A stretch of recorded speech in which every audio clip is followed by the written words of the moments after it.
लेकिन अब बात उत्तर प्रदेश के मुख्यमंत्री योगी आदित्यनाथ की। बीजेपी की मिशन बंगाल को पूरा करने के लिए बंगाल दौरे पर है। बंगाल में रैली के दौरान योगी ने ममता बनर्जी पर हमला बोला। ममता राज में माफिया राज और भ्रष्टाचार का बोलबाला होने का आरोप लगाया, लेकिन बंगाल की जनता को योगी ने भरोसा भी दिया कि आने वाले दिनों में टीएमसी के गुंडे सड़कों पर झाड़ू लगाते हुए नजर आएंगे।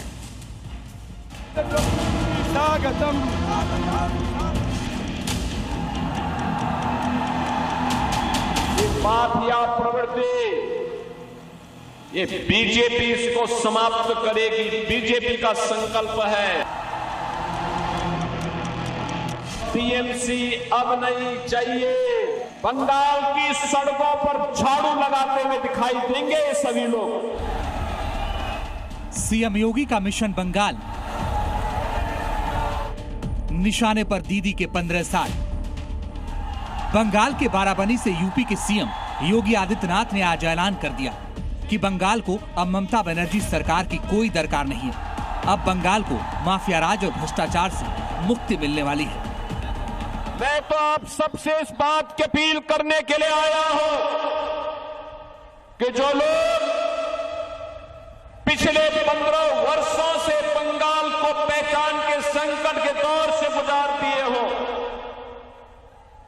जिन्होंने बंगाल को टेरर का, माफिया राज का और कटमनी एंड करप्शन का अड्डा बना दिया हो, वह टीएमसी अब नहीं चाहिए। योगी आदित्यनाथ बंगाल में यूपी मॉडल का हवाला दे रहे हैं। उत्तर प्रदेश को कर्फ्यू और दंगों से मुक्ति दिलाने का दावा कर रहे हैं। आज यूपी में न कर्फ्यू है न दंगा है। यूपी में अब सब चंगा है। साथ ही भरोसा दिला रहे हैं कि बंगाल को किसी से डरने की जरूरत नहीं है। जो लोग अब तक धमकी देते आए हैं, वो आने वाले दिनों में जनता के लिए बंगाल की सड़कों पर झाड़ू लगाते दिखेंगे। टीएमसी के गुंडे क्या कह रहे हैं? भयभीत मत होइए। कोई माफिया क्या कह रहा है, उससे भयभीत होने की आवश्यकता नहीं। कोई मौलाना क्या बक रहा है, उससे चिंता करने की आवश्यकता नहीं। आने दीजिए डबल इंजन की बीजेपी की सरकार को। ये सभी आपकी चाटकारिता करते हुए दिखाई देंगे।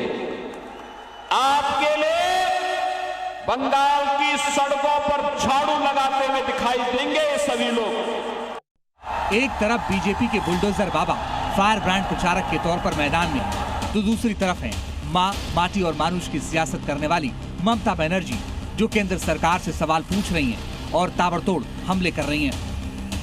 खुदी को कर गुलाम दिखना कि हर तकदीर से पहले खुदा बंदे से खुद पूछे, बता तेरी रोजा क्या है। दरअसल बंगाल में सीधा मुकाबला टीएमसी बनाम बीजेपी हो गया है और दोनों पार्टियों के लिए आर पार का मामला है, क्योंकि एक तरफ ममता बनर्जी 15 साल से बंगाल पर राज कर रही हैं, दूसरी तरफ बीजेपी मिशन बंगाल के लिए एड़ी चोटी का जोर लगा रही है और इस मिशन को पूरा करने के लिए योगी फुल एक्शन में है। पहले उत्तर प्रदेश में जय श्री राम बोलने पर प्रतिबंध होता था और अब तो विश्व का सबसे बड़ा हिंदू मंदिर अयोध्या में राम जन्मभूमि का बनकर के खड़ा हो गया है। माफिया राज समाप्त हो जाता है। योगी टीएमसी के नारों का चुन चुन कर जवाब दे रहे हैं। दीदी ने कहा खेला होगा, तो योगी कह रहे हैं कि अब बंगाल चुप नहीं रहेगा। यही नहीं, योगी खेल खत्म विकास शुरू का नारा भी बुलंद कर रहे हैं। पश्चिम बंगाल को 10 साल पहले के उत्तर प्रदेश से जोड़ रहे हैं, जहां योगी के नेतृत्व में बीजेपी सरकार ने डेवलपमेंट के साथ बेहतर लॉ एंड ऑर्डर का नया मॉडल दिया है। आज यूपी में उपद्रव नहीं है, उत्सव है। सड़कों पे नमाज नहीं पढ़ी जाती है।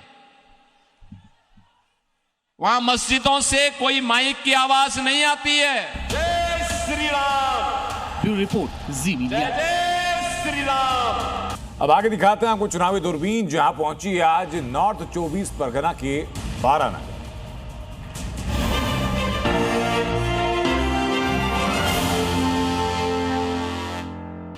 पश्चिम बंगाल की 12 नगर विधानसभा सीट पर सियासी 12 बज रहे हैं। टीएमसी की एक्ट्रेस उतरी है चुनावी मैदान में, सयंतिका बनर्जी। तो बीजेपी ने सजल घोष को मैदान में उतारा है। आपकी लड़ाई एक्ट्रेस से है? नहीं है, नहीं है। देखिए हम मैं बोलता हूँ ना, दूर दूर तक नजर नहीं आएगा। आप दूरबीन छोड़ दो, टेलीस्कोप लाओ। दूरबीन थामी और बताइए बंगाल में अब की बार किसका खेला नजर आ? अरे यार, ये तो पूरा भगवा है। हाँ पूरा। और हरा? अरे कहाँ हरा है, पूरा भगवा है। 4 तारीख के बाद सयंतिका बनर्जी एक्ट्रेस कहाँ जा रही है? विधायक तो नहीं बन रही है? विधायक का बात ही सवाल ही, वो तो इसमें रहते हैं। एक मिनट, इधर 4 तारीख के बाद कहाँ जा रही है? फिल्म तो नहीं बना रही है? एक मिनट फिल्म मैं ऊपर में आसमान में देख रहा हूँ। हाँ। कहीं पर नहीं है भैया, कहीं पर नहीं। अच्छा ये बताइए, 17 माले में पश्चिम बंगाल में बहुत सारी जगह मैं गया तो मैंने देखा तो जो हिंदू हैं उन्होंने डर के मारे दाढ़ी रख ली। देखिए, पहला है वोट में हिंदू मुसलमान नहीं होने चाहिए था, लेकिन ये हालात को पैदा किया है जिसने, वो है ममता बनर्जी। बहुत जगह में हिंदुओं ने सिर्फ दाढ़ी नहीं रखा, बुर्का के लिए औरत को मजबूर भी किया जा रहा है। क्या बात कर रहे हो जी? किसको? हिंदू? हिंदू।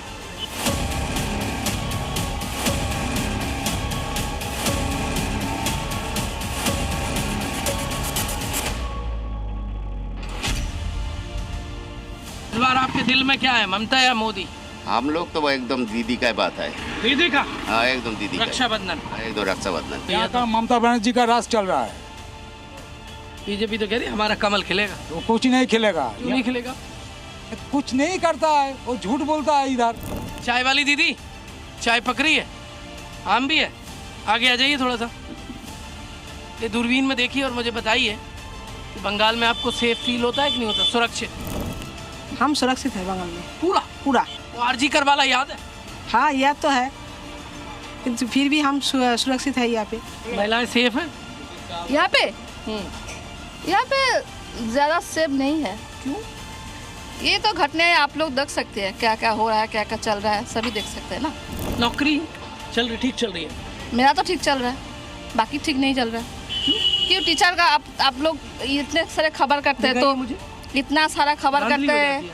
ये जो आपका प्राइमरी टीचर, एसएससी, ये सब नहीं दिखा आपको? आपका तो जीवन कट गया। युवाओं का कट पा रहा है सुरक्षित के नहीं कट रहा? नहीं कट रहे। What happened? क्या हुआ? नहीं है यहाँ, कोई इंडस्ट्री नहीं है। अच्छा, यहाँ कुछ प्रोग्रेस नहीं है। बंगाल में कितना विकास हुआ है? ममता बनर्जी कुछ नहीं किया बंगाल का, वो अपना घर का संभाल लिया, उसका भाई का, भतीजा का।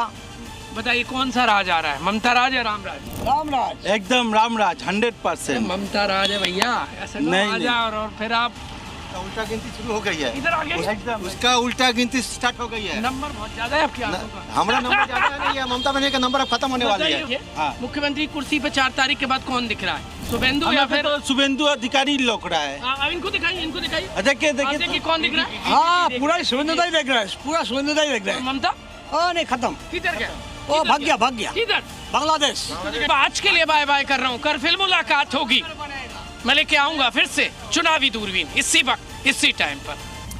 और एक खबर जो कि देखनी, जाननी, समझनी बहुत जरूरी है।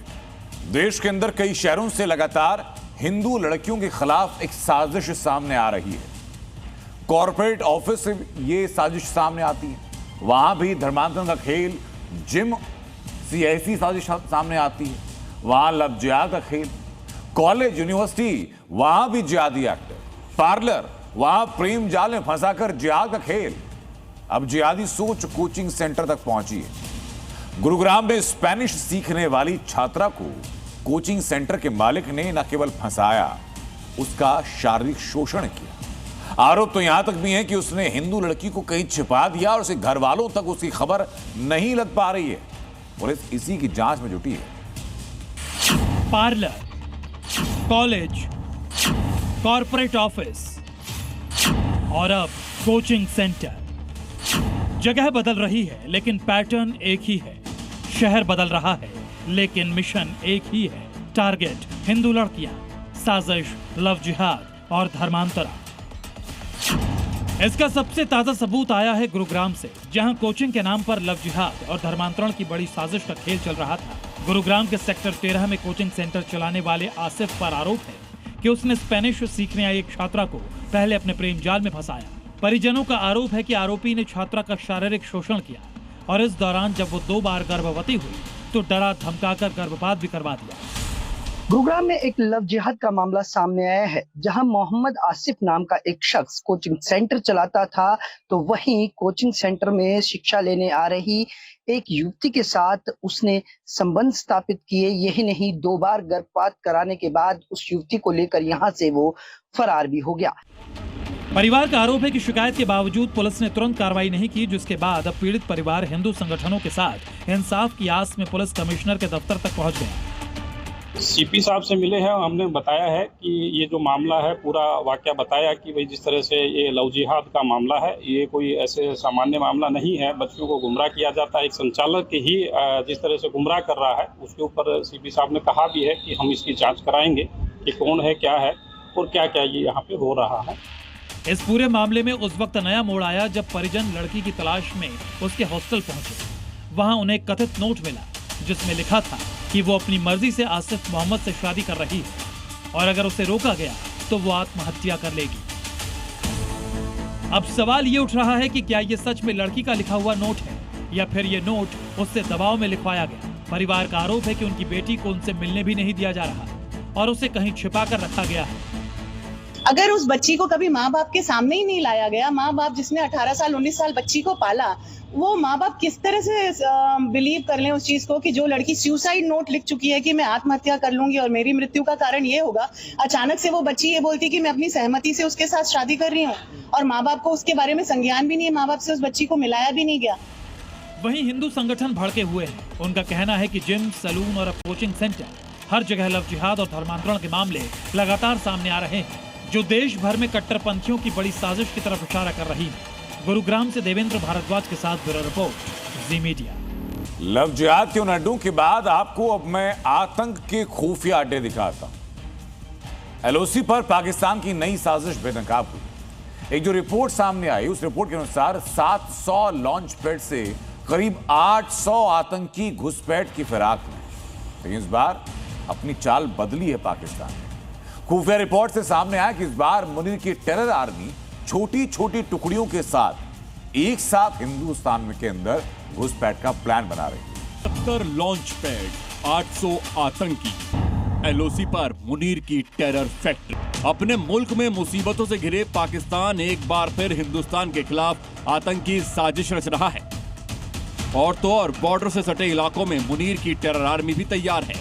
खुफिया रिपोर्ट में खुलासा हुआ है कि पीओके में 70 से ज्यादा लॉन्च पैड एक्टिव हैं और करीब 800 आतंकी भारत में घुसपैठ के लिए तैयार बैठे हैं। हाल ही में सामने आई खुफिया विभाग की रिपोर्ट के बाद जम्मू कश्मीर की नियंत्रण रेखा और अंतर्राष्ट्रीय सीमाओं से लेकर पंजाब की सीमाओं तक सुरक्षा एजेंसियों को हाई अलर्ट रहने का सुझाव दिया गया है। दरअसल इस खुफिया रिपोर्ट में ये बात सामने आई है कि पीओके में और पाकिस्तान में कई जगहों पर जो लॉन्च पैड्स हैं, जिनकी संख्या करीबन 12 बताई जा रही है, उनमें लगभग 800 से 1000 तक अब आतंकियों की संख्या हो गई है। यानी पाकिस्तान फिर अपनी चाल और चरित्र पर आ गया है। सूत्रों के मुताबिक पाकिस्तान की खुफिया एजेंसी और सेना ने जम्मू कश्मीर में बड़े हमलों का प्लान बनाया और उन्हें बस मौके का इंतजार है। पाकिस्तान ने घने जंगलों के बीच लॉन्च पैड तैयार किया है ताकि इन्हें सैटेलाइट की नजर से बचाया जा सके। बड़े लॉन्च पैड के बदले छोटे छोटे लॉन्च पैड बनाए गए हैं। इन लॉन्च पैड पर सिर्फ ट्रेंड आतंकियों को ही भेजा गया है। ऑपरेशन सिंदूर के बाद पाकिस्तान के टेरर लॉन्च पैड हिंदुस्तान ने तबाह कर दिए थे, मगर हाल ही में खबर आई है कि पीओके और आसपास के 100 से 200 आतंकी लॉन्च पैड पर मौजूद हैं। लेकिन अभी जो खुफिया रिपोर्ट आई है उसके मुताबिक इन लॉन्च पैड पर 800 से 1000 आतंकी हैं। यानी कुछ महीनों के अंदर ही पीओके पर आतंकियों की संख्या 5 गुना बढ़ चुकी है,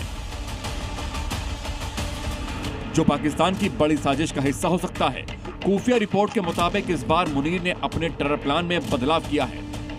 एक बार घुसपैठ के बदले छोटे छोटे ग्रुप में घुसपैठ की योजना है।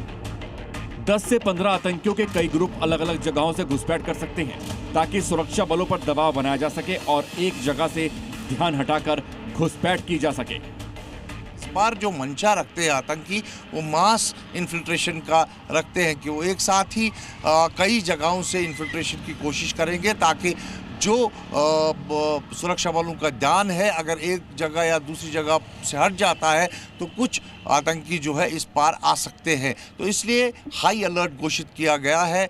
जम्मू कश्मीर की नियंत्रण रेखा, यहाँ के अंतर्राष्ट्रीय सीमा और पंजाब की सीमाओं तक ये हाई अलर्ट जो है घोषणा की गई है। पाकिस्तान इन साजिश को एक ऐसे वक्त में अंजाम देना चाहता है जब दुनिया की नजरें मिडिल ईस्ट के तनाव पर हैं और भारत में चुनावी माहौल है। खुफिया रिपोर्ट के मुताबिक लश्कर जैसे आतंकी संगठन ISI पर दबाव बना रहे हैं क्योंकि घाटी में स्थानीय नेटवर्क कमजोर हो चुका है। ओवरग्राउंड वर्कर्स की कमर टूट चुकी है। ऐसे में अब पाकिस्तान ट्रेंड आतंकियों को भारत भेजने की साजिश रच रहा है। लेकिन पाकिस्तान ये भूल रहा है कि ये नया भारत है जो छेड़ने पर छोड़ता नहीं है। मुनीर की टेरर आर्मी ने जितने भी मोहरे हिंदुस्तान की सीमा में घुसने की हिमाकत करेंगे उनको जहन्नुम पहुंचाने के लिए हिंद के धुरंधर पूरी तरह से तैयार हैं। कश्मीर से खालिद हुसैन के साथ ब्यूरो रिपोर्ट, जी मीडिया। अब मैं आपको इसकी ठीक उलट तस्वीर दिखाता हूं। आपने एक रिपोर्ट देखी जहां पाकिस्तान अपने आतंकियों को छोटे छोटे टुकड़ों में भारत के अंदर भेजने की कोशिश कर रहा है, लेकिन पाकिस्तान के अंदर आतंकियों के क्या हाल है ये देखिए जरा। हिंदुस्तान के खिलाफ जहर उगलने वालों की जुबान बंद करने के लिए वापस एक अननोन गनमैन एक्टिव हो चुका है और इस बार हाफिज सईद का राइट हैंड माना जाने वाला, हाफिज सईद के साथ लश्कर तैयबा की नींव रखने वाला आतंकी पाकिस्तान के अंदर गोली का शिकार हुआ।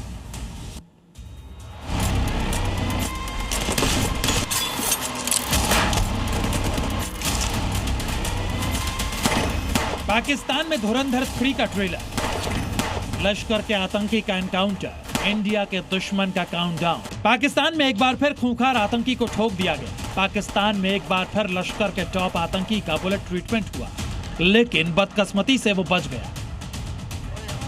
नाम आमिर हमजा, लश्कर का फाउंडर, आतंकियों का मौलाना, जिसका काम सिर्फ इस्लाम के नाम पर लोगों को बरगलाना था, जिसका मकसद भारत के खिलाफ नफरत फैलाना था। और जब पानी सर से ऊपर चला गया तो आतंकी आमिर हमजा धुरंधर के टारगेट पर आ गया। लाहौर में आमिर हमजा पर अज्ञात बंदूकधारी ने फायरिंग की। आमिर हमजा टीवी कार्यक्रम खत्म करके घर लौट रहा था। आमिर हमजा की गाड़ी पर बंदूकधारियों ने अंधाधुंध फायरिंग की। इस हमले में आमिर हमजा के हाथ में गोली लगी और वो बच निकला। लश्कर को बनाने वाले, हाफिज को आतंकियों की खेप सप्लाई करने वाले का जब बीच सड़क पर एनकाउंटर हुआ तो पाकिस्तान की फिजा में एक बार फिर हिंदुस्तान के धुरंधरों की चर्चा आम हो चली। एक साल के अंदर यह दूसरा मौका है जब आमिर हमजा गोली के निशाने पर आया है। पिछले साल 20 मई को भी हमजा पर बदमाशों ने हमला कर दिया। पिछली बार भी हमला लाहौर में ही हुआ था। इसके बाद ही पाकिस्तानी सरकार ने हमजा की सुरक्षा बढ़ा दी थी। हालांकि इस हमले को लेकर कोई आधिकारिक बयान जारी नहीं हुआ था।